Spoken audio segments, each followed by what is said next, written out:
Welcome back to the Cross Up Podcast. This is episode 9. I'm your host, Alan, and obviously we have our fellow co-host. Wait, 8 or 9? It's 9. actually episode 8. 8. Jesus Christ, dude. Oh, see, I'm fucking on some shit. All right. I thought I was going so great, and then you're like, is it episode 8, 9? I just wanted to let you finish before I told you were wrong. Yeah, it's fine. I get you. So we have our other co-hosts, as you heard them, Agent X or Jeremy, son of Aries, Christian or Chris. That's usually what we call him. And of course, Daquan.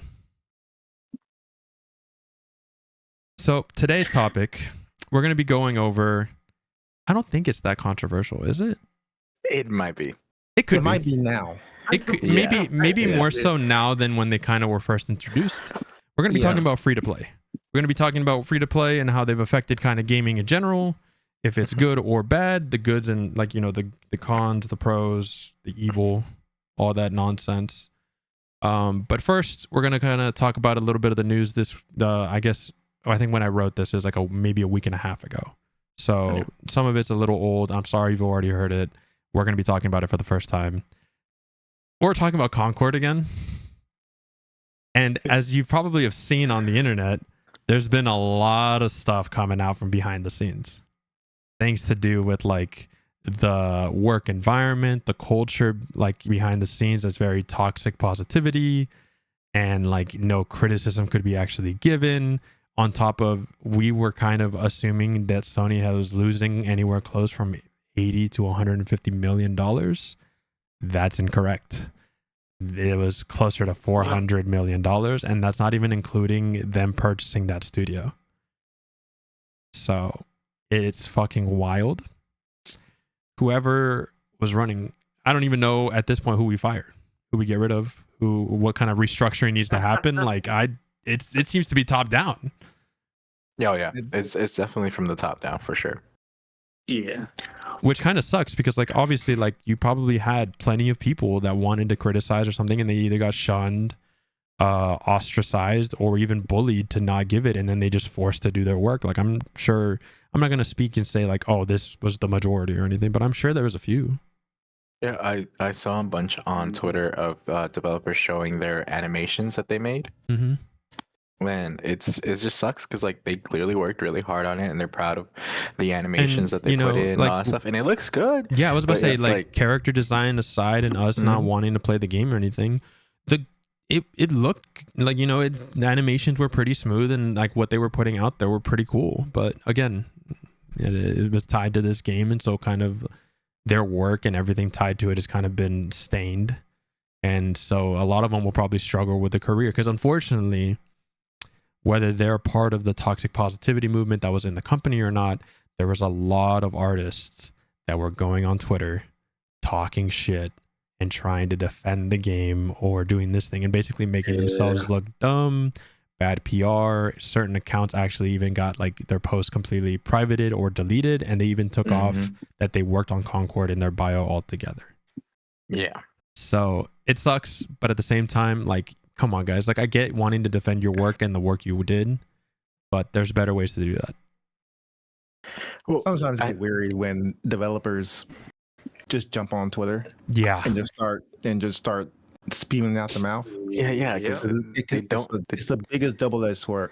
Yeah, you don't have the media training to do that. Like, there's people that are paid specifically to handle that stuff. Go to them, bro.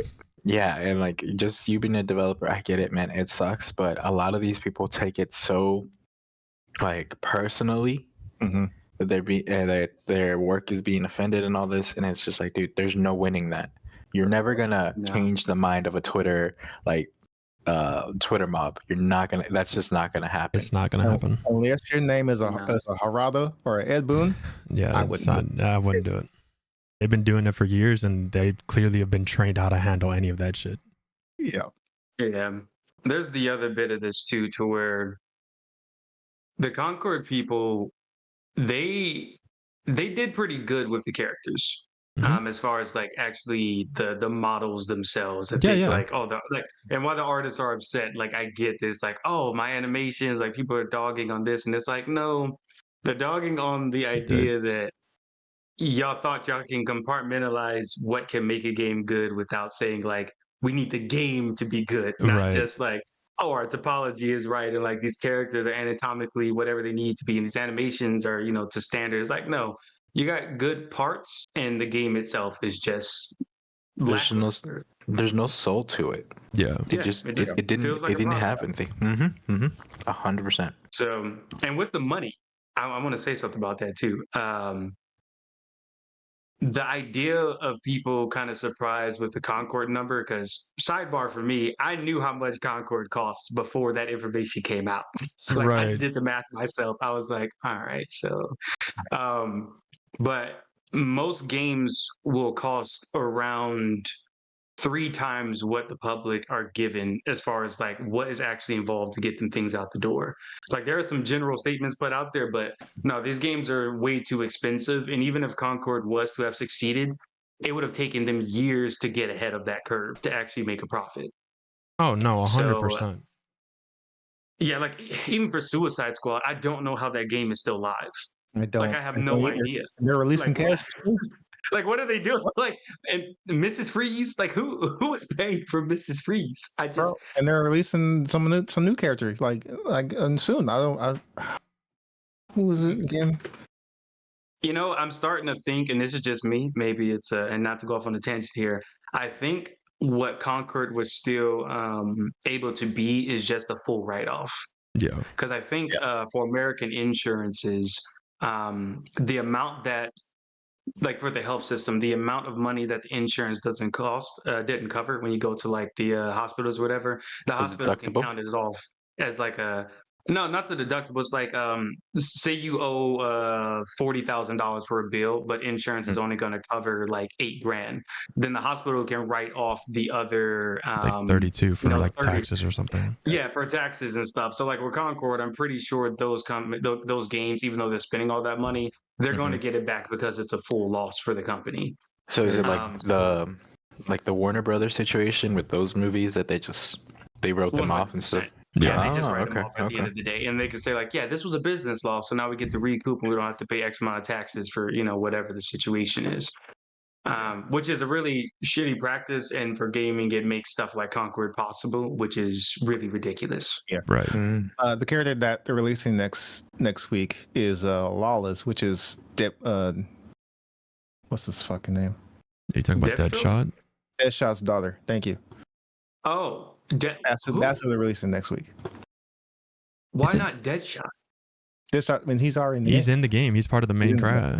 Now they're releasing his daughter. So wait, can you play as Deadshot already? Yeah, oh, you can. My bad. Okay, yeah. Never mind.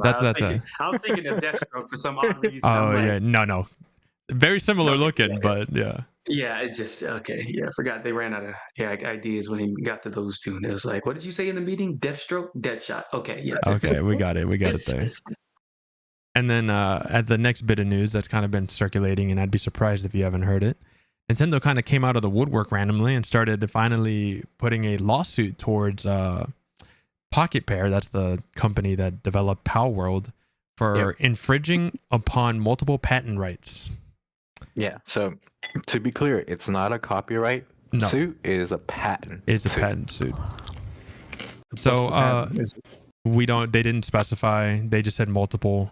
Obviously they're trying to probably keep it under wraps, and then even Pocket Pair put out a post saying like, hey, we don't think we infringed upon those rights, and so they're doing an investigation on their end to make sure none of that actually did happen. And so we'll see how long. I mean, these types of lawsuits tend to go kind of the long term, like multiple years and a lot of money, and I think that's probably Nintendo's like purpose, like plan.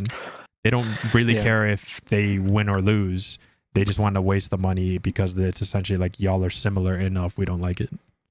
Well, I saw, and I don't know how like true it is, but I saw that some people were looking into it, and one of the patents that they're going after is just a sphere used to catch monsters. Really? Like the Pokeball thing itself, yeah. Yeah, and then the other one is catching and releasing monsters. Like, it's all super vague, to the point where like if they wanted to, you could apply this to Yu-Gi-Oh. You can apply this to fucking Digimon, right?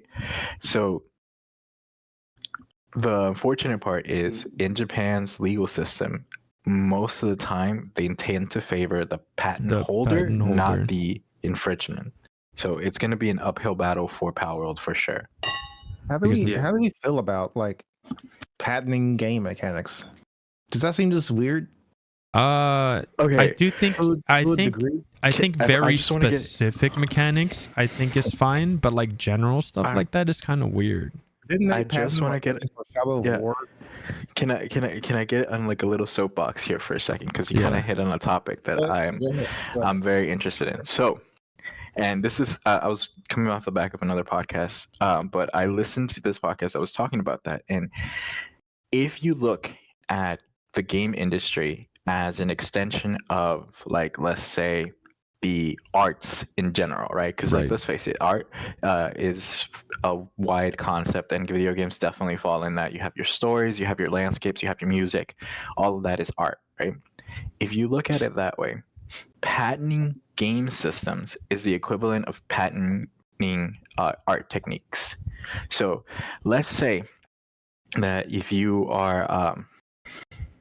an artist that takes photographs, right, and you take photographs and edit them in a very specific way, well, if you patent that, then nobody else can ever take those photographs and release them online. You can take them and keep them for yourself, sure, but you can never release it online. And then on top of that, the art form itself is never going to progress, because a lot of progression is just building upon something that somebody already did. Right. If you're not allowed to even build upon those bases, then you're just never going to get anywhere. And I think it sucks to think about a world where every video game company starts patenting everything about their games, because then that's the end of progression.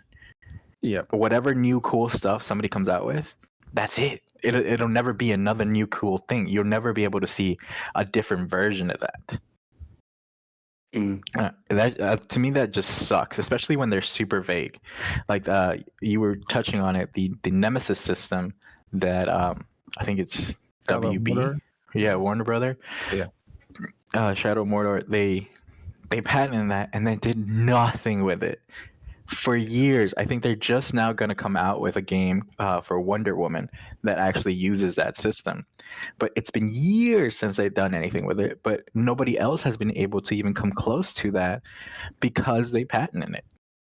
How cool would it have been to have other single-player games that had that Nemesis systems in there? It would have been dope for Cyberpunk.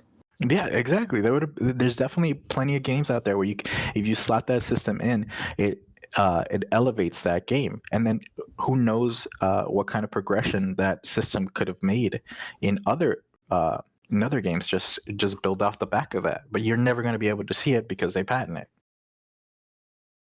Yeah. I just think it draws on, like, it's the beginning of stagnation for an art form, and I think that sucks. Yeah. I honestly think patents in general, and I guess even related to gaming, they should never be introduced, because it's impossible to, like, get a focal point for exactly like what you're trying to patent, because even something like the Nemesis system, that's also like similar to something that are in a lot of like strategy games, like the different pieces that make up the Nemesis system, or even with like a fighting game tournament, right? Like where there's like ladders of stuff to fight. It's more so. I think the patent stuff is just hand in hand with more greed, to the point of we don't want competition because we don't really want a free market. Yeah. And for the idea of what patents were when they first came out, I get the protection so that, there could be some solidified companies and then there's a bar set for certain industries. But now there is no need for them. Like if someone makes a better product, they just make a better product. I think on the one case, when you're talking about like patents in general, I'm specifically talking about the super vague, wide casting patents that are basically troll patents that people put out, encompassing a large idea. Like those, I hate the most. If you're talking more about like super technical, like specific patent for a mechanical system or like a part in a car or something like that, something that some engineer took a long time to make, and they have like super specific uses for it, and then that's the way that they patent it. Sure, whatever. I want you to make your money, but those vague idea patents, I hate those. Those I feel like are only used greedily. They're never used to better anything. Yeah. I mean, yeah, pretty much. Yeah, I'll put this out there. I'm just completely against the idea of patents in games. The only thing I would say is a publication for your system is probably a better idea, and just cite that this studio publicized this at this specific time so that people know where stuff originated from. And if there's like I don't know, like some type of like gamer guild or whatever the thing is, they verified this is, given by this. That way people get their credits, they get their flowers. And if something does pop up, like right now, we all know the Nemesis system. If you see it in another game, no one's going to say like, "Oh, that game did it first," which is going to be like, "Oh, it's the Nemesis system, but it's their take on it." Just like with Souls games, right? FromSoft doesn't have to patent the formula of Dark Souls because we all know what it is. Yeah. So it's like, and that's another good example of what I mean by like, patent these things. And they also know it's just like people, if they want a real Souls experience, they're like, oh, just play a FromSoft game. Right, just play a FromSoft game. Because they're the best at it, and they know they're the best at it, and that's why they don't put it out, because they're like, who's going to do it better, bro? Prove it. Yeah, they're daring people. And that's the part where I'm saying, like, these other companies, they're afraid of a free market and competition because they know people will do it better than them. Mm-hmm. Yeah. So, yeah, I don't know what Nintendo are doing. They need to relax. Yeah, I mean, that's unfortunately just how Nintendo is, unfortunately. And I think they're going to continue being that way until the end of time, which sucks because they're, as far as the gaming company goes, because they own Pokemon, they're not hurting for money. So,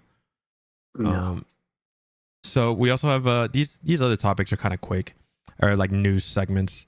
They did announce another animation project for Cyberpunk with CD Projekt Red, which is pretty good. I've only seen 3 episodes of Cyberpunk the anime, and it's been really good so far. So it is really good. I can't wait for whatever they do next. Yeah, so I think all around that's pretty good news, and I just like seeing the Cyberpunk world. And like I said, kind of sucks that they kind of fucked it up on release for the game, but I mean it's in a really good state now. Yeah, and I love, like I said, I love the world and the source material. So probably one of my top 5 games. I already beat that shit like maybe 5 times. Right. Oh, I see. The next one is so I'm still kind of iffy on this just from what I've seen, and it's one of my favorite horror games of all time. But the Silent Hill 2 remake, I'm still kind of iffy on. I'm still unsure if I even want to ruin and taint my memory of playing the original. But it's also going to be a PS5 exclusive for 1 year. I'm going to say this probably a million more times every time I read exclusive for 1 year type shit. Companies that do that can suck my fucking balls, bro. I fucking can't stand that shit. Y'all really are allergic to money. It's wild. Yeah, honestly, I cannot stand remasters at this point. It's crazy. Remasters or remakes? Both. I don't like remasters. Remakes I can get behind slightly. Like the Final Fantasy VII was a remake, right? Like that was remaking it. Yeah. And that's like completely different from the original, which is great. Yeah, for that experience, because I know there's the idea that they had an actual idea of how they wanted to present this game, but they didn't have the tech back then, so now they're able to reimagine it as they wanted. And I'm like, I'm down for that. But stuff like all the Resident Evil like remasters that they've done, all the stuff for The Last of Us, like even for the I was just gonna say the that. Last of Us, it's it's just more of the creative bankruptcy of our time. Yeah. If you and I had a conversation in Discord with a couple of guys like 2 days ago where I was like, it's really rough that we find ourselves in 2024 going back to play games from 2010, from like 2008. Like people are still stuck doing emulation because they'd rather play PlayStation 2 titles. Right. Like it's just I wish there was like a law against reselling. You're talking about the Resident Evil 3, 2, and 4 remake, right? The remasters. Remasters. Not like, okay. Yeah, remasters. Ones that they released like every 2 years. Yes. Yeah, Okay. Yeah, the ones that just like, Not the oh, now remake. available No, for no, this. the Now remakes are just different. The remakes Yeah. are great. Yes. remakes. Yeah. So like, yeah, those are because I mean, even cool with the remakes, you being able to see the difference from the original and like how they've enhanced stuff and done different things to make scenarios more experience I think Resident Evil friendly for 3. today. Sorry, I think Resident Evil 3 was the only one people were kind of not Iffy okay on. with. Yeah, it was kind of iffy. Mm. I thought it was great because that was my first one. That's my first Resident Evil I ever played. Was 3 remake. Oh, mine's 2. Yeah. Oh, but wait, I think everyone remake? else played, yeah. You never everyone played else- a Resident Evil before that? No. Oh, dude, my first Resident Evil, I was like 4. I was playing Resident Evil 2 on the PS1. I definitely was not playing. I was playing Tekken. Anything but that. Oh no. But I heard from like the remake of 3, they left out like a whole section of the game, apparently. Yeah. So to you, you're not going to notice it. So you're just having a good time. Exactly. It's Nemesis. I can't say no. Right. Yeah. I'll put this out before the next topic. There is one remake, and it's not even a remake. There is one adaptation or like pivot Whatever you point of call a it. game that I can't stand, and that's the new God of War. Like, I get that, another studio head or whatever got a hold of the project, but Right. for me, it's more of the thing where I'm saying like the creative bankruptcy is those people know if Kratos was not the center of that game, it would not have sold. No. And the fact that you have to take a character that is iconic, like he is a violent god of war, literally in his name, like the guy who kills Ares and Zeus and takes down everybody. And then you turn him and say like, oh, well, I want to imprint my fatherly figures on this individual. It's like, you're afraid of making a new IP to use what you know is not really what people want. And you're going to take a character that we know and adore and just, I can't. I mean, God of War and Ragnarok is great. I don't know what to tell you, player. I mean, that look, shit was fantastic. It probably plays good. But let me ask you this, dude. Like, take away Kratos, right? And just add another character and you still played the game. Guess what? The story, the writing, and everything that's happening, the gameplay, it's all phenomenal. But why is it Kratos? Right. That's my thing. Like, why is it Kratos? That's my like. And even for the statement of like it would still be great, the question is how many people would have still went and played it? Right. Because when people heard the music and they see Kratos come out, like they lose their minds. They're like, oh my God, we haven't had a God of War game since Ascension. Ascension was iffy. It was iffy. So it's like we're thinking, oh yeah, we're gonna get a remake of we're gonna get a reinvention of Kratos. It's gonna be more visceral, it's gonna be more, something. It's like Dante. Imagine if they made a Devil May Cry and then he's a dad. Like taking care of some kids and like, doing what Kratos is doing. The combat is slower. Devil May Cry is no longer combo based. It's like, what is this game? Well, like, why is the title God of War? It all goes back to Sony has no IPs, dude. No, they don't. No, Sony, they do not. Sony, yeah, they do. No, they do. They have. They have The Last of Us. Was it? No. I mean, and Horizon Zero Dawn. Horizon. No. What's that? They have two. Two, dude. They have two. It's not Starboy. Astro. They got Astro. Astrobot. Astrobot. You're right. My bad. Yeah, you're right. They have 4 IPs. They have 4 IPs, and they're really hurting. Yeah, not gonna mention Sly Cooper. Oh, wait. They have Concord. They do have Concord. Stop. Dude, it's kind of crazy how many games Insomniac has behind their talent and their history, but they're too busy remastering The Last of Us 2, so we're not getting it. Yeah, they need to let it go. They need to let it go. Or no, not Insomniac, Naughty Dog. Sorry, my bad. That's what I was thinking of. And the last little bit of news that I just thought was funny, for the Singapore F1 Grand Prix, fucking Atlas is sponsoring Haas for like the upcoming release of Metaphor ReFantazio. So you just have like the little Metaphor logo on the car. I just thought it was stupid, but it was fun. Damn, not the entire car? The Persona people? No. Yeah, it's the Persona people. Okay. It's so much money for the entire car. Right. It's so much money. I can't even imagine how much it would cost to just put, because it's on the nose of the car and it's like a sizable sticker, and I can't even imagine how much money that cost. Yeah. Too much money. Oh yeah, probably. Let's hope not. With that, you can get half a Concord. Let me tell you, you can make half a Concord. That's just disgusting. All right, so that that covers all of the news that we kind of were talking about previously before I wrote the outline. Now we're going to talk about our main topic. We're going to talk about free-to-play games.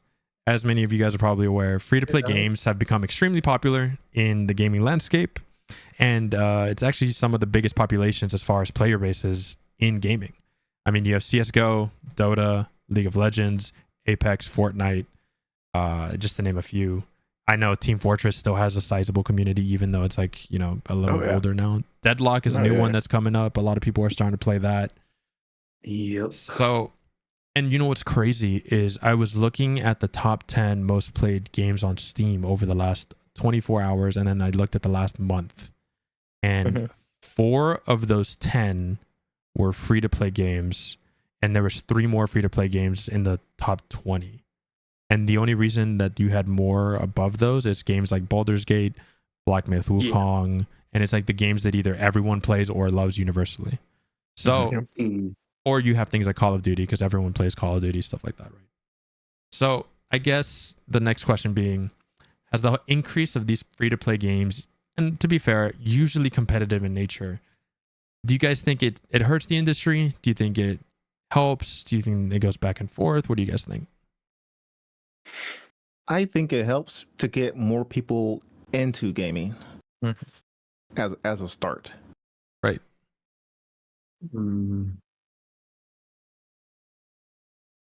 I'll be honest, I hate it. I'll just put it out right, there. It is. That's what I expected. it's dang, how do we pose this? Yeah. So the free-to-play stuff, like Jeremy mentioned, I am on board for the idea that it can get users into a product. Right. I am very much in a mind of, I think every game that launches should have a free demo of a certain amount of time so players can understand what they actually want and try to get into stuff. However, the monetization that is necessary to maintain a free-to-play model, granted that no one wants to deviate, no one's trying to do anything different, everyone's trying to have daily rewards, everyone's trying to have battle passes and season passes and chapters and episodes and expansions and it's like, don't forget loot boxes. And don't forget loot boxes, right? And even with that, it's like, it's not even just the loot boxes in the store, it's the loot boxes in the gameplay as well. It's like, oh, I got a weapon, but it's got stat 7 and I need stat 9 in order to have my whole thing going. But in order to get this, now I need 2 more pairs of boots to melt down and wait 10 hours. It's like, there's an acceptance that has occurred within gamers that has allowed this weird feature to be born. Right. And it needs to be slain. Like, that's probably what we kind of agree with the monetization. Money part. Monetization part. Like that, this is getting ridiculous. Yeah, it's crazy. It's insane. And it's funny because go ahead, finish. Just to keep in mind, in order to play Destiny, and just to play Destiny without things being on sale, to play Destiny 2 costs more than this Yeti mic I just purchased and my arm, like this little boom thing that I have, just to play Destiny 2. And that's not including what's the newest expansion that came out? Final Shape. Final Shape, not including Final Shape, not including the battle passes. No, Destiny 2 costs more to do this, and it's a free-to-play game. It's like, how is that allowed? How, like you? Like I said, you just don't. Yeah, you need it make you want to drink, and it's only like midday. It's just like I've talked to a couple of people that love the free to play models. They're like, I love the grind. I like getting new things and this, that, and other. And I'm like, have you ever had the time to think about why you enjoy these things? Like as a child, and not trying to go all the way deep into the weeds here, but like when you're really younger, everyone has like a sense of achievement, and like the school systems help you kind of like get that sense of reward. You get a good grade, they put a sticker on the paper, or like you get a honor roll, they like put the stars next to you. Everyone has had some sense of like do something, here's your reward. There's a basic system we all get at some point. But then you get these companies with R&D departments and all these like, user research, all the above.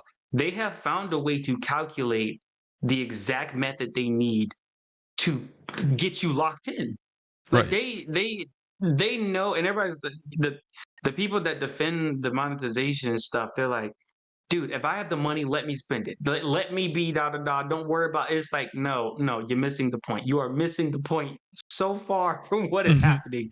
You being in the ecosystem, whether you're playing the game or not, you are supporting what is going on here. Because you make the whales happy when they see that you don't have what they have because they spent the money. And then you get jealous because it's all about fashion. It's all about the fashion. What do you got on? Are you glowing when you do an attack? What's the coolest takedown in the game? It's like it's just so predatory. I myself do not have a solution, and I spent a long time trying to figure this out. I do not have a solution for how to give someone a proper monetization model for live service and also maintain a healthy business. Right. I don't think it's possible. And Digital Extreme is a really good example because they made an amazing product. Warframe, critically acclaimed, people love this thing. And the monetization is some of the fairest that is out there as far as like all the content in the game is free. You just pay for the characters and some skins. But even them, one character is $60. It's a lot. Yeah. Like if you want a prime, like a prime Warframe, $60. $60. Or you can go grind for it. Yeah, 60. And I'm like, and I think you can get the base pack. The base pack of the character, I think, is 49 or 39. And then if you want the character with their weapon, then it's $60. So it's like, and there's a prime for almost every Warframe. And I think there's what, like 20 Warframes? It's something like that. It's a lot. Yeah. So it's like, at what point do you have so much? Like I can't justify the value at all. It just cannot be justified. And server cost is not that crazy. It's like it's. I think it needs to just disappear. We need some box prices. People need to, like I mentioned with the free market thing, they need to be okay with their product not doing billions and millions. They need to be fine with selling a $1 million game, an $800,000 game, a $200,000 game. Like, video games cannot remain as just a business because it's supposed to be entertainment. Like that's in like straight up, it should be entertainment. And the people that are paying for the entertainment, we're running out of money. Yeah. Like we don't have the money to keep doing this, and not even just the money, but our time. And time is money. So it's like you go into the idea of like somebody spending 8 hours out of the day working a job they can't stand, then got to come home and decide what do they want to clock into next. They want to clock into Destiny. Do they want to clock into Call of Duty to grind out these crazy achievements to get camos? Clock into Lost Ark or World of Warcraft? Like, it's literally a whole nother job that you're paying them to do. It's just, dude, I'll be honest, this segment ain't even long enough for me to go on because I will just continue with this. Oh, don't worry, we're gonna go a little more in depth on some of those in a bit. Yeah, something just got to change, dude. I think it just needs to stop. Like, someone needs to be sued. I don't know. Something needs to happen. Like, shit. Right. I think China's on the right path for that, though, right? Didn't China come up with something where it was like they were trying to ban like daily rewards and other stuff like that? I think they were trying to do something to kind of battle it, but I don't know what actually got done or what passed. Well, that needs to happen. Somebody needs to do it. Somebody needs to do it. Yeah, right. What about you, Chris? What do you think about it? So I think it like, to oversimplify it, free to play games are a gateway for a consumer and a freaking money printer for companies. I think, like you said, it does show just how greedy every single company is, but I think it's also so frustrating to know that there's literally nothing you can do. There's no way to go up to these companies and be like, hey, would you guys be cool with not making so much money? Right. Like, that's just, it's just not gonna happen. I wish it would, but then you start looking into everything else, like every single product you consume, whether it's food, clothes, tech, your house, whatever you consume. They're trying to gouge everything out of you. Yes, at some point somebody thought, can we charge more for this and still get away with it? And then they did. And then they got away with it, and then they were like, but can we get more? Yeah, it's always going to happen. So it's always it's the human greed, and it's just never going to go away. But at least for me, I have a different perspective on it, where like I have nieces and nephews who are way younger than me, and because these games are free to play, and they are able to play games and talk about it with their friends without their parents having to worry about like, hey, can we afford to buy this game for them? Can we afford to have the latest game for them? Whereas I remember when I was a kid, if I didn't have like the newest Halo or the newest COD, and then you just didn't have anything to talk about with your friends because they're already playing it. And 60 yeah, it was like $60, 50 bucks, 50 $60. 50, yeah, whatever it was back then. That's a lot to ask for for a family that's just making like 2005 money, Right. So it is good for low income people, and to be able to have something that their kids can play and that they can talk about with their friends, because like what kid isn't talking Fortnite, right? And like Fortnite is free to play, and like yes, you can buy skins and you can do all this and all that stuff, but that doesn't stop you from playing the game. You can at least play the game with them. Yeah. So I think there is some. Sorry. I was just gonna say, like, I think there are some, there's some arguments to be made that thanks to the fact that free to play games are so prevalent and so, for the most part, so well done. Like they're not blatant cash grabs. Some of them are. At least are. most of them. Yeah, but there are some pretty well made games that you're like, hey, I would actually pay money for this. If they offer that option, I would actually pay money for this. Yeah, which is my argument is kind of like a double-edged sword. I think free-to-play games are good in the respect of they can get new players to like play a game, but I also understand like the monetization is just horrendous across the board. Yeah, because at least for me, like the only free-to-play games that I play, like I'm not sitting there playing like Lost Ark or Destiny. A lot of the free-to-play games that I play are like League of Legends, Apex, Valorant, but I'm not sitting there grinding them out every day. It's more like I have friends. Oh, we don't have like a very specific game that, like, as an example, like my friends don't have Space Marine, and at any point I can just buy it and start playing it and we're good to go, right? But I understand that they're not exactly in the same position, or they got other things that they have to worry about, so they're not ready to just drop 60, 70 bucks on a game right then and there. But it's really easy to join a Discord call and be like, hey, yo, you want to play like a couple games of League, and then we go our separate ways. And so and like I said, for the most part, and don't get me wrong, we do spend money on the game, but I mean, it's not even that much. But again, it's still, the monetization isn't, especially for like Valorant. I don't spend money in that game because Valorant is fucking horrendous when it comes to their fucking skins and shit. Like League isn't much better, right? But like, you get a skin for $10. I was like, okay, I'll do that once every like 4 months or something. It's whatever. Like I'm playing the game a bunch. I want to look nice. Sure. Like people just have to be cautious and wise of what they're actually paying for. Yeah. Like for Call of Duty, I don't buy anything in Call of Duty. No, that's unless it's ghost related. That's it. I'm sorry. Even then, bro. I don't care about any of these skins. I'm not spending like a whole $30 pack for Nicki Minaj. No, absolutely not. Yeah. My biggest issue with all this too isn't even the money. Like that's something I harped on because it's like gaming related. Right. But for me, it's the psychological portion that it plays on society.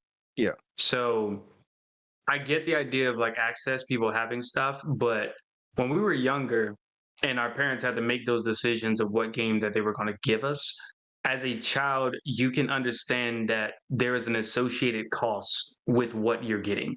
Right.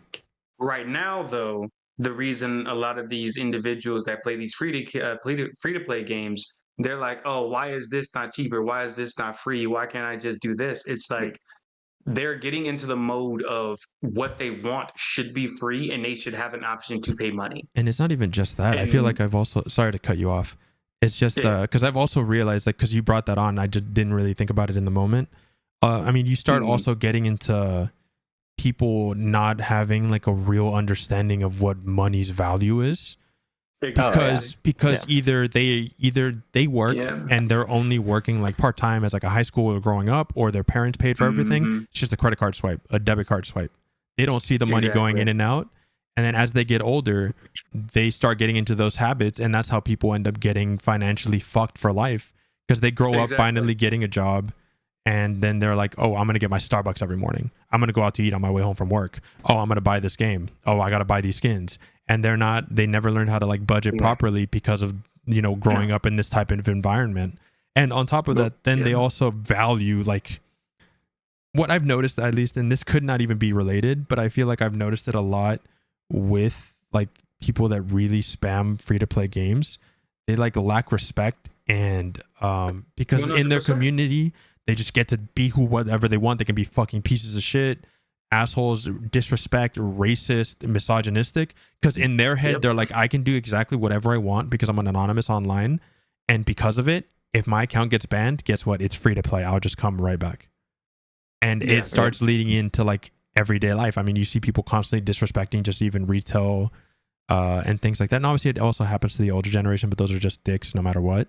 But I feel like it's happening really prevalent, and you see it like on TikTok and Twitter, like in the younger generation growing up. Yeah, something funny to echo that too. There was a kid yesterday or last night. I went to the mall just over there or whatever, and I was wearing an Xbox shirt because, you know, from the Activision merger, I got a whole Xbox, whatever. Right. It's a good shirt. It's very comfortable. Just put it out there. Thank you, Phil Spencer. But like, I went into the mall with my mom, and I was like walking past an escalator, and some kid with some like Fortnite hoodie or whatever he was wearing. It was like some Fortnite or Roblox something. Right. He saw that I was wearing the Xbox shirt. And when I say a kid, I mean like this boy had to have been like 5 years old. Maybe right. 5, Super 6. young. Right. Super young. And I at first was like hearing him say like, hey, you, hey, your Xbox. And I'm just sitting here looking like, that'd be funny. Like, I'm a grown ass man at this point. I'm like, bro, I'm looking like. So I turn slightly and I see this kid, and then I don't respond, and he like whistles at me. And like, ain't no way, bro. He does it thing to me. me. The backhand like, is like already like this. Like, I'm like, so I just decided to keep going because I'm looking like, look, I don't need to go to jail. I'm like, I'm right, ready. You're done. I'm like, let me just. You're not gonna yell at this child in public. No, and it just gets me because I'm like, there are so many things associated with understanding the value of stuff that it helps you put stuff into perspective. And it helps you like with respect online. It helps with all this other stuff. Like even for Call of Duty, back when it first came out, people were like rude and nonsense online because you finally allow people to be on the internet and they can just say stuff. And they, you know, 2009 was a wild time, dude. I'll tell you. Yeah, it was a wild time, right? Like, you know, folks are out there doing whatever. And it wasn't doing. like as prevalent to get banned unless you were like outright cheating or something. So it wasn't like even a concern. Yeah, and like the people in like the Halo lobbies and everything, everybody be talking nonsense, but everyone understood. And I don't want to say this too blanketly. I would submit there was way more respect in the idea that this is a game that we all paid for, and we're still trying to play this game. Like everyone has earned the right to play this game, and we're playing it. So we're going to talk our nonsense. But hey, you know, 1v1 me in that lobby later, whatever. It seemed very chill. Now people get upset. And they're like, you know, uninstalling games and sending death threats and telling people to go kill themselves. And it's like, do y'all not understand that people have like worked hard to be at this point, and everyone's just trying to enjoy what they've purchased? And then along those lines is the idea. Yeah. You take the idea that the purchase is not there. Now the respect of barrier to entry is no longer present. So it's. Because I was gonna say along those lines as well is like, like especially growing up playing Gears, Halo, Call of Duty, like even as a kid, I'm getting a grown ass man calling me a little bitch, a pussy, even some people being racist, but at no point were anyone griefing us, They were trying hard. They were still trying to win the game. We're sitting there fucking yelling at each other the entire time, but we'll win. Like we'll win at the end of the day. Whereas now, I feel like even some of these grown ass men that grew up in those times are up in my lobby in League of Legends Valorant throwing a little bitch fit, and then they just AFK leave the game. I was like, bro, why do y'all claim like they're like, oh, I don't even care, bro. Like, why am I even here? I was like, then why are you even logging in? Uninstall and get the fuck out of here, bro. At this point. Yeah. Like, why are you forcing yourself to get on if you don't care? Like, and then why are you willing to give up and yeah, it's an addiction for sure.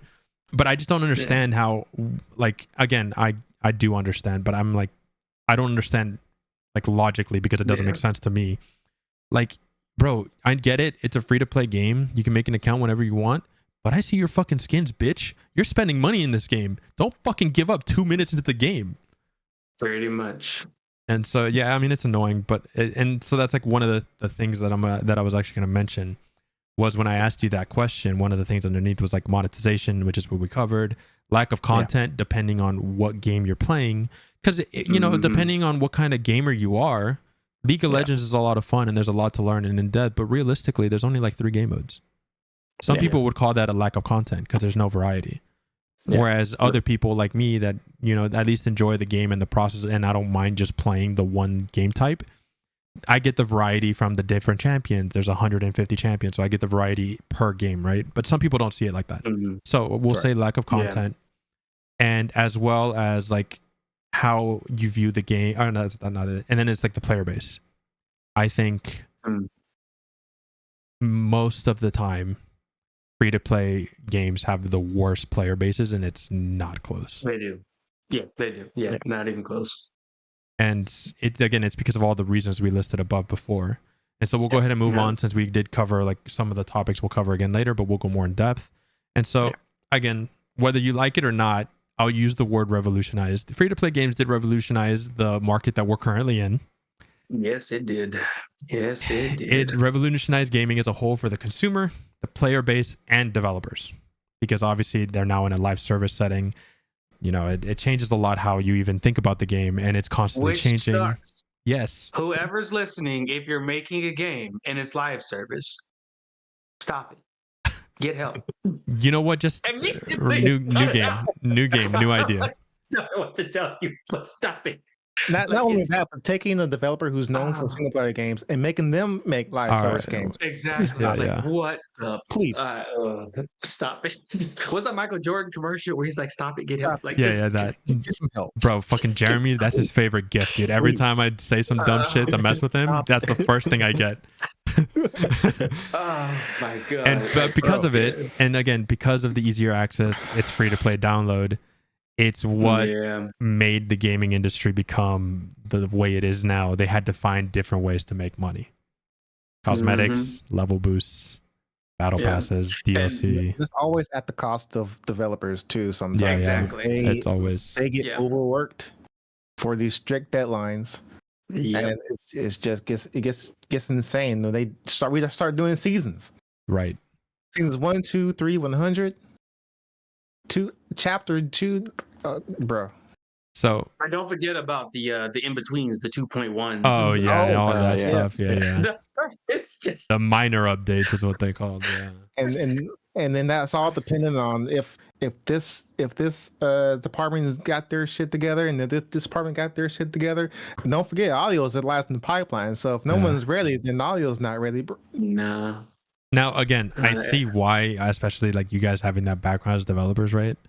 Fucking sucks to be in live service and do that shit, and I hate that the way the system has been set up because again, it's usually at the cost of them. But at the same time, on the other side of the argument, because I think it's fair to also think about it, most of the people that play these games don't have any knowledge of how games are run like that or anything like that. No. And live service to them, while obviously it comes with bad, it's actually one of the bonuses, right? Because a game comes out, let's say it doesn't come out super great, but you like the idea, you like what they're trying. Guess what, bro? It's a live service. Updates will come, changes will happen. Or if you really like a game and it went a certain direction and you didn't like where that direction was, like I took a break from League of Legends for like a year because I didn't like where the game was. I didn't like it, and now I'm back and I'm enjoying it again. That's like the good and the bad of that side of live service. Like it can change constantly. It can improve. and sometimes to the merit of the game, it can, not improve. But it's still something that we have to think about, right, as a whole, because at least when it comes to this discussion, right, if it ever did come down to how to maybe even standardize, free to play games in like a more policy setting, the developers and the companies are like a minuscule minority than like the general public. Yeah, to your point, like you took a year off from League. Yeah, I took a year off. I took 3 years off from Destiny. Yeah, and got back in. I can see there is some small improvements, but overall, I think there is still so much room for improvement for that game. Yeah. Have you messed around at all with the class mods? Class mods? Yeah, like all the armor mods and all that. Like to increase your strength and stuff like that per piece. I'm doing it more now. Just like it's like more end game stuff, right? Yeah, because if I were to say like anything that's changed in the last 3 years, it would be that. That's that's like a really, and it's a really nice change. Yeah, it is. But what I don't like about it is like whenever I talk to people about it, they're just like, oh yeah, like I'll take a look at it, because it's very in the background. You can play the entire game and never touch it, but the second you like start looking into it and like deciding like, oh, let me optimize my subclass and then add class mods on top of that, then you have like a whole new game to mess around with. Okay, like I see your point, right? Because I do agree, like it's nice to be able to have that level of customization, but from their perspective, hey, I just got you for another 100 hours. Good luck optimizing your fucking classes, bitch. But again, it is a nice change for the player base to have that customizability, but it's such a grind. Like Destiny was already a grind to begin with gear, and now you have this gear grind on top of that. And like I don't play very many games that require that much of a grind anymore. Like the closest one is Final Fantasy 14, and even then when a new expansion comes out, I spend a week to get through the story, level up 1 or 2 classes, maybe 3 to 100, so I have a variety. And then the only time I log into that game is to raid, which is twice a week for 3 hours. And then other than that, I don't get on whatsoever. Unless my friend wants help with something, I go on, help them, immediately back off. So like while it is still a grind, it's nowhere near that shit. I can definitely tell that my time when I first got back into 14, I played that game for like maybe 2 years straight, I feel like. And then this expansion, I only get on just to raid or just to do like small things. Yeah. Because that's the only reason I even still play 14. It is subscription based, so it's not like a free to play game or anything. But since we're talking about it, it's a grind if you want it to be. There's shit there. If you want a full fucking grind, you can play that game 365 days a year, 20 hours, and sleep 4. There's shit for you to do. But it respects your time. And like I said, the only time I'm really, really on the game is just at the beginning of the expansion. And then for the next 2 years, I just get onto raid. And then there's some months I just don't even log in. So that's what I like about it. And that's the only reason, like realistically, like I harp on Destiny a shit ton. But I love the game. I played the first one so much and I was grinding it. But because of how much time that was dedicated to just that game is the reason I don't go back. Like, yeah, you have the upfront charge for all the seasons and expansions and whatnot. But like once you're caught up, just like Christian said, realistically, it's just the one purchase at the beginning of the expansion. Just like any MMO, right? And then you're good for the rest of that expansion usually. But because it's such a fucking grind, I was like, I'm good, bro. Not only that, but what makes Destiny like worse is that they take the story away. They took like three expansions away. Like, bro. That's another issue, but we're getting sidetracked. We're getting super sidetracked. Now we'll kind of cover this part of the outline real quick since we have touched a lot of it.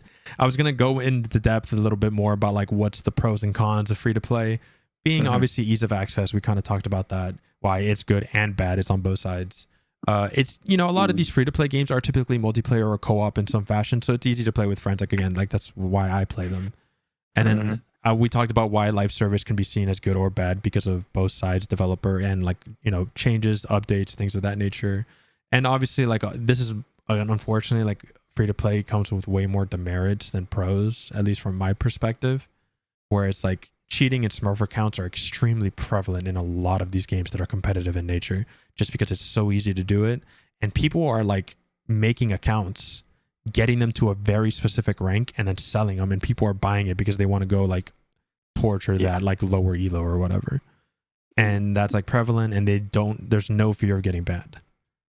Some of these free to play games come out as early access and can severely under deliver under the guise of we are continually improving the game, right? And it's not even just free to play games. A lot of these games are starting to develop that early access model, which I can't stand, because they release this unfinished game, and like some people are pretty good about it. I'll say that. Like, it's not like every game that came out early release is fucking dog shit. Like, some people are, like, some developers are very good. Like, they release early access and they tell you, hey, there's only this much content.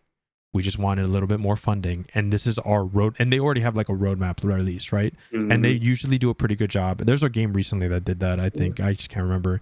And then they released the game fully. Obviously, you don't have to rebuy it, but it's being continually updated. But a lot of early access games either don't do that, and some of them don't even fully release. Yeah. And then too many games for them to fully release, though, which Yeah. comes into the issue of, like, again, people not having money for all these games. I think Steam put out, there's like, I think it's like 1,000 games or something get released. I don't know if it's like weekly or monthly. I think it was monthly. Whatever the number is. Like, it's a ridiculous amount of games that get thrown out there. And it's like, I don't even know how anyone sifts through to figure out what they actually want to play, because that's just Steam. That's not any of the Sony stuff. That's not Nintendo stuff. That's not any like subscriptions on your phone. Like, that's not even including like the other proprietary stuff like Epic exclusives, or things of that. Like, PC has like 5 different launchers, and some people are exclusive like that. Which is always kind of crazy, like the sheer number of them, which is a problem. Yeah. And then obviously we've talked about it and we've harped on it a little bit, but obviously predatory practices, just letting you know, massive demerit. And it's go ahead. I was just gonna say, I didn't get to talk about it earlier, but the fact that when you go in to buy anything from a game, you don't buy it from dollars, you buy the currency and then buy it from that. And that's just like another way to remove that wall from your head, like, oh, I don't want to spend $200 on this, but I'll spend 100 credits, right? Because you're just like, you don't have that equivalency anymore, and so it's very purposely done this way. And I know, because I have a lot of people that I've known, they're like, oh, I don't like spending a lot of money in my game, but I'll do it every couple weeks, like every month or so, I'll put currency in my account. And some people were doing $50, $100, and then it just sits there, and then they're just buy. It's like, oh, I'm out of credits, I gotta put more. And it's like, bro, what are you doing? It's more that questions. mental stuff. Oh, go ahead, Quan. No, I'm just saying again, like, it's more and more of that mental stuff that I was talking about earlier. Like, a lot of people think these games are just put together and like, this is just a formula, people do this. I'm like, no, they are meticulously sitting down to optimize the best methods of taking your money, taking your time, putting you in, giving you purposeful inconvenience to then sell you the solution for a short amount of time, just for you to get inconvenienced again, and you got to keep purchasing. No, there's meticulous research, and even how the menus and clients are set up, so you spend money. So you spend the money, every single notification, the dings, all of it. Like, it's So I guess this is more of a question for Cheeto. What's up? But where do you put gacha games in this? Gacha games are a fucking horrible addiction that has only brought humanity's what is the word? When someone's being productive, human productivity down to its minimum. It is fucking horrible. The games are literally made for you to feel FOMO, and are designed specifically for you to spend as much money as possible. Some are worse than others. Hoyoverse, as much as I have problems with their company, and like Genshin, are the fairer out of the gacha games, to be honest. And again, you have some that I'm like, of course they still do the same practices, but because like the way they give you currency or like the currency to roll characters, like some are actually free to play friendly. Like you can pretty much get every character but again, that requires your time. Like Azur Lane is one that I play for 2 reasons. One, I mean, other than like I like the characters, I like the gameplay and the story. But one, it has an auto battler. I just turn it on. Literally, when I'm playing League of Legends, I do the little dailies and then I don't touch it for like 30 minutes. It gets done and then I just log out. And 2, as long as I do that every day, I have more than enough currency to roll every single character they release. But that requires me my 30 to 45 minutes every day to do that, right? And so like just like other games that you're grinding, gacha games are the grindiest games you'll ever play. Now, granted, I've displayed all the reasons why you should never fucking play these games because they're the worst fucking decisions of your life. But I have 3 of them. Yep. Yeah. And I only spend money on one. That's not an excuse. I'm just letting you know. I only spend money on one, and it's Fate Go. Fate Go, I'm committed to this game. Not even out of like a sunk cost fallacy or even monetarily. Fate as a series, an IP, is my favorite of all time. I love all the animes. I love the visual novels. I'm absolutely in love with the characters, all the stories. And unfortunately, to continue to get, because they don't always release anime and they don't always release games for these, especially good games. And so for me to continue to get my like dose of continual updates and stuff, it's through the gacha game. And so unfortunately, while they are free to play, they're the worst fucking offenders of the free to play model. And if you guys have an option, never play one in your life. You're going to be way better off for it. Yeah, that's me. It's like mosquitoes to me. Like I just see them and I'm like, no, like die immediately. Yeah, like, go away. Fucking get away from me. Like, no. Start swiping. Right. Yeah, because even like playing Warframe, I got really annoyed with like the timers and like a lot of the RNG for like, go and like get all the what's the things called? Damn, it's like the little like brown orb things you collect and they got different stuff in them and you gotta use them to get different gear and there's a possibility you get the one you want. I remember going through that process and I played with my buddies for like 5 hours and I was looking for One Piece. Never got it. To this day. Sorry. Isn't the first now like the worst offender in like grind? Which one? Yes. The first Descendant. Oh, the first Descendant is up there for sure. Yeah. It's disturbing. And then with Warframe, dude, I didn't even know what that thing is called that you're describing because I only played for 2 hours.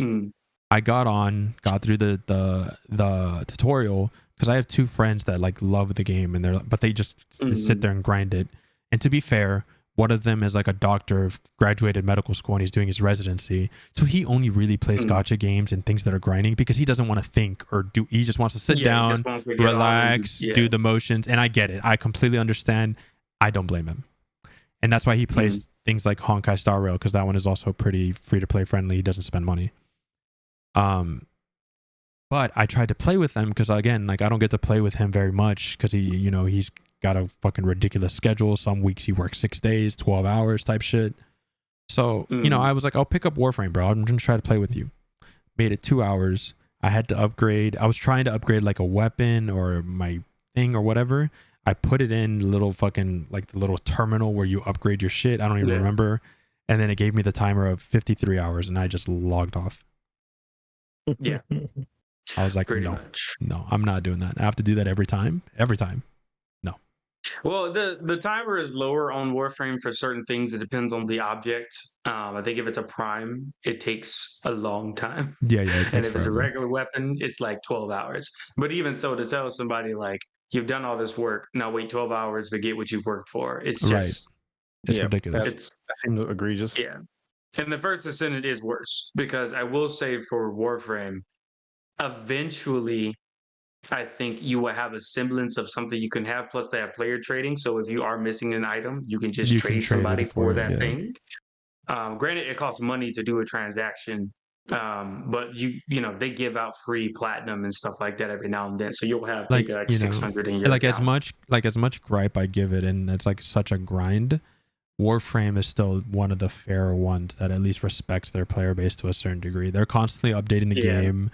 You get so much news and updates when they do TennoCon and stuff like that, and they do give out like a fair amount of platinum. So like, I don't blame people for playing Warframe because some people just enjoy that shit. But yeah, for me, it's not it. Yeah. But 30% of that game can shut down tomorrow. It can shut down right now. Shut it down right now. I'm so sick of that game. And like I said, we kind of talked about it a little bit, but unfortunately, because people seeing the success of free to play and the way that they are designed, they've unfortunately infected most of the gaming industry. Anything that has multiplayer specifically. You start adding things like battle passes, season passes, skins, cosmetics, loot boxes. DLC is usually always paid. Expansions. Some people, Destiny, if you don't pay for the season pass, you have to buy dungeons. And it's unfortunate because like, I get the thought process behind it. Like, more recently, right? I think the reason I'm like not super against it, I hate like the idea in practice. I don't hate, but charging money for it and what they're giving us is my issue with it. So Tekken and Street Fighter, as an example, now with their newest iteration have battle passes. And one of the concerns for like the fighting game community and fighting game developers to try to get people into fighting games, trust me, I know, I hate it as much as you do. Yeah, we understand. They're trying to figure out how to get people to keep playing fighting games after giving it a chance. And one of the things that like a lot of people, like, or whether it's like research or whatever they did, they've discovered that like, hey, if you could have like a constant progress bar to like let you know, hey, you're improving, you're doing whatever, right? Again, it is very still manipulative, but like they're trying to find ways to keep people invested in these fighting games because it is definitely harder, quote unquote, to pick up than other ones. So like, I get the thought process of adding in a battle pass, but I hate that it costs money, and the shit that they're giving us back for paying the money is always just trash. Not very good. No, it's fucking trash. So it's like, at that point, I'm looking at it like, why are you even putting that on our game and tainting this game? Yeah, the question still comes in. Actually, not even a question, statement. Just fucking fail. Right. Like, it's so weird that people are so like, fighting games are a niche group to begin with. Right. Like, it's not. It's literally one of the smallest groups in gaming. Just like MMOs. A lot of people's like, "Oh, make an MMO." No, MMO is just a small group. Tiny. Like, it's such a small section of gamers. Why do you need a battle pass? The players who are going to stick around are people who like fighting games. Right. It's plain and simple. Like, there is no formula, there is no marketing. Like, even if there was no marketing, like, imagine if they only dropped a trailer announcing the next Mortal Kombat. The people that would buy it is people that like Mortal Kombat. It's that's it. That's it. Yeah. That is it. Yeah. They don't need nothing else. Nope. What? Just If they announce Injustice 3 today, I'll buy it tomorrow. That you're part of the problem. Fuck that game. No, that game is fantastic. Let me No, tell you. no, it is not fantastic. Actually, God, I hate that game. I hate Injustice so much. I can't even begin to describe it. If they remade or did a Mortal Kombat versus DC redone, I'm down for that. I'm down for that one. I might be down. I'll buy that. I'm down for that one. I'm not down for another Mortal Kombat if it turns out like Mortal Kombat 1, and I most definitely don't want another fucking Injustice. Yeah, I'm tired of these crossovers for Mortal Kombat 1 as well. Like, it's like, it was kind of cool. You got like I mean, it was like Omni-Man, Homelander, Peacekeeper. It's like, it made sense when it was Kratos, right? It was like Kratos entering the area. It was cool seeing like Alien and Predator. That was like, it's just a cool. These are iconic da-da-das. But then it was like, we're trying to be relevant. So here's Omni-Man, here's Homelander, here's Ghostface, like Peacekeeper. Conan. Arnold Schwarzenegger Conan. Why is it? I guess. I mean, it's like I said, it's got its. I'm, Oh, you don't forget know, Ghostface 2 is coming out. yeah, And yeah, Ghostface. So, everyone wants to be like Fortnite now. So everybody wants to be, and this is again what I'm saying about like the long-term problems with free to play is this exact issue Right, is the drip feed of content that people are now expecting or they think your product is trash. right. Like content is now associated with longevity rather than the quality of what you're getting. And it's like you think about a game like what is it, Outer Wilds? I think you can beat that game in like 30 minutes if you really know what you're doing. Most people that play that game love it. And it's a short title. Even Yeah. something like what's that thing? Like Hollow Knight and some of these other games. They're not long games. You can extend them, by doing other stuff, but No, it's just the about the quality of experience and just the. yeah, just getting in, playing something, and being done. Like the fact that people just can't be done and they don't want to be done. That's the No, funny they part. don't. They don't even want. They're like, no, it must continue. Like I get if you got the one IP, like you mentioned with Fate. One IP is like that's my home. I like it. This is my gaming. This is gaming to me. Very well. But the fact that everybody wants to be that, it's like everyone can't be this. Right. Everyone cannot do this. And even for Xbox Game Pass, honestly, that should be its own podcast. Just talk about Game Right. Game Pass Pass in general. and in general. But like the subscription,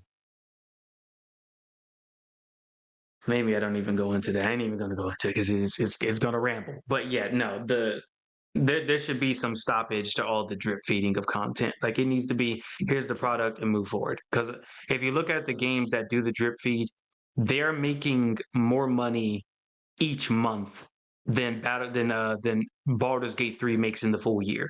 Right. Yeah. Like, and there is no excuse for a company to need that much money. There's no excuse. Like I can't even think of what you were purchasing at that point. Like you're beyond having cushion.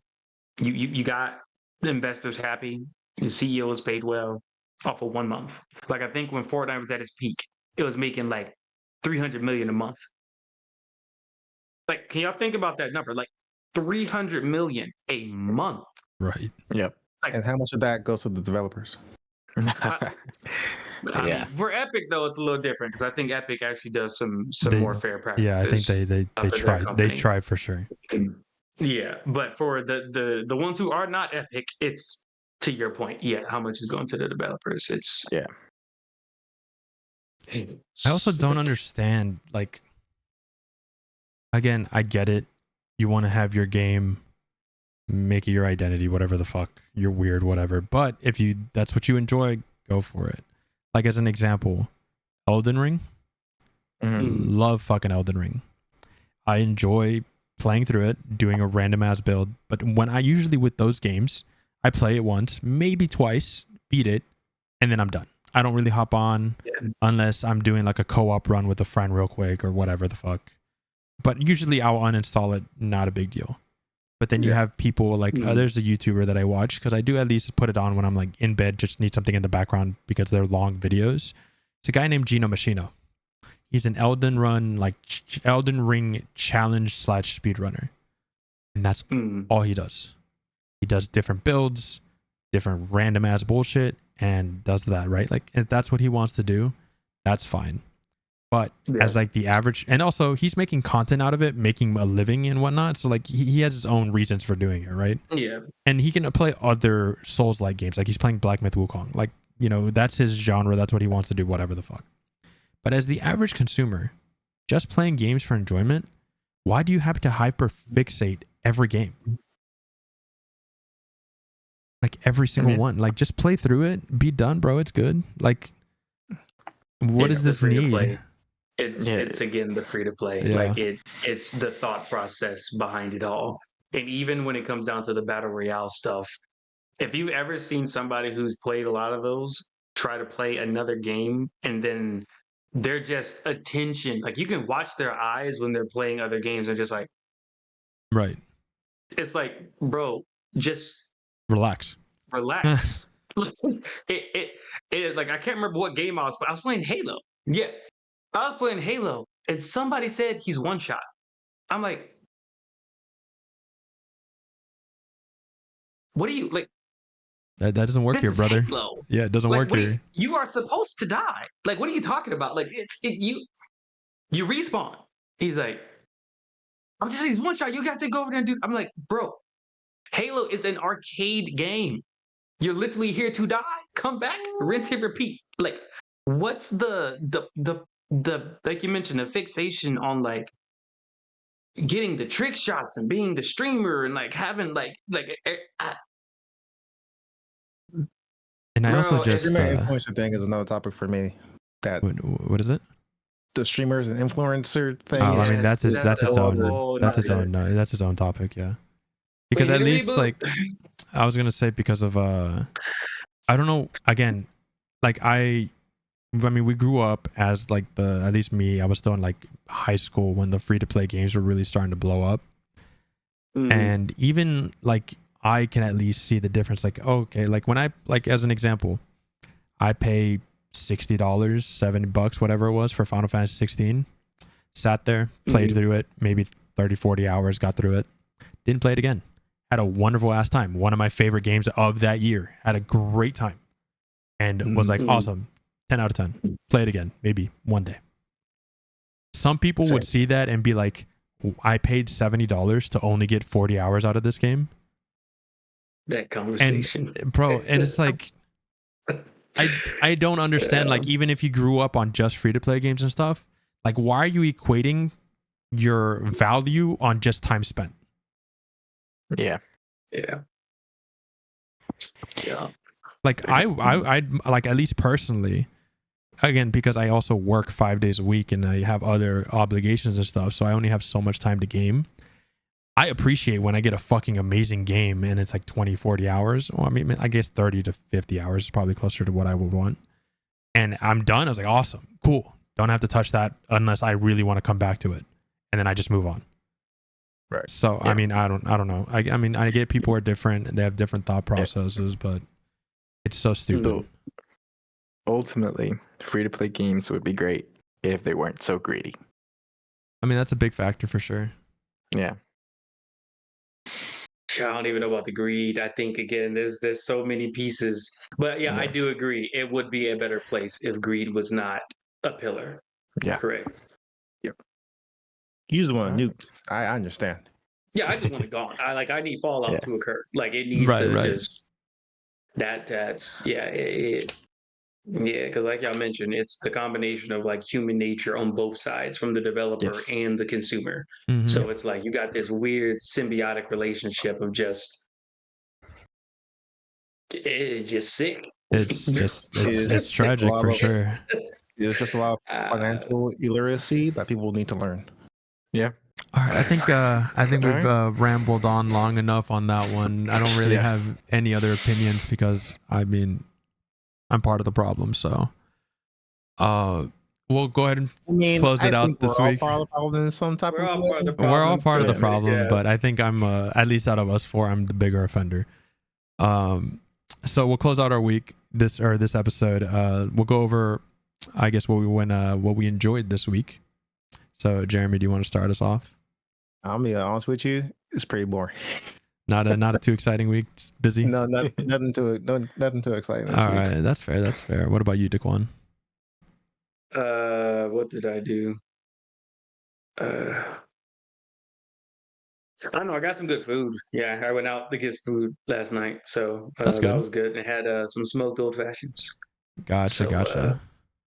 Yeah, that's about it. Yeah, probably about to pull out another one here soon. Oh, probably. Whitford is calling. Trust me.